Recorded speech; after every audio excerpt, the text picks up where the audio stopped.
म्हणून राहील, ही गावाची उंची व्हायला हवी, तशी आपण कराल अशी प्रार्थना ब्रह्मानंद स्वामी आणि रामानंद स्वामींच्या चरणावर मस्तक ठेवतो.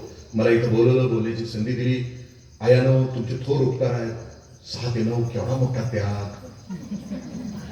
तुमचा. उद्या तर शपथविधीला जायचं होतं, पण जे कर्तृत्व पाहिजे किंवा आई किती संस्कारी पाहिजे हे तुम्ही भरपूर दाखल्यातनं आम्हाला सांगितलं.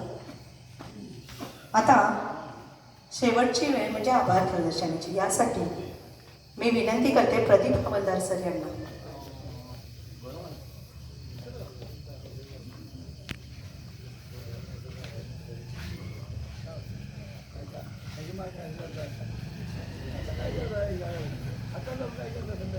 स्वामी रामानंद भारती विचार मंच आयोजित आजच्या कार्यक्रमासाठी जे उपस्थित राहिलेले आपले प्रमुख पाहुणे आहेत, माननीय श्री इंद्रजित देशमुख सर यांनी खरं तर ओव्या, अभंग याच्या माध्यमातून राम सांगितला, कृष्ण सांगितला, गावचं कौतुक देखील केलं, आई समजून सांगताना महासाहेब सांगितल्या.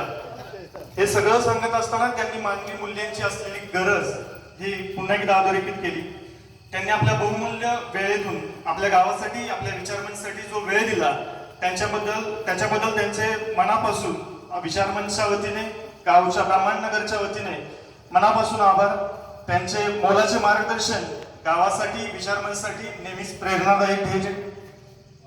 त्याचबरोबर इथे उपस्थित असलेले आपले माननीय Shri Subhash Kawade sir, Shri Sanjay Patil sir, Shri Sarang Patil, Atul Patil sir, तसेच आजचे सर्व सत्कार मूर्ती हिम्मत पाटील सर, तसेच मुख्याध्यापक secondary school More sir, MP Jadhav sir, Ramzan Mulla sir, Shri पत्रकार शरद जाधव सर, सुनील भोसले, संदीप नाजरे सर, आमच्या गावचे द्राक्षगुरू माळी सर, समोर बसलेले भक्ती संप्रदायातील जमलेले सर्व भाविक, तसेच यांचे देखील मनापासून आभार.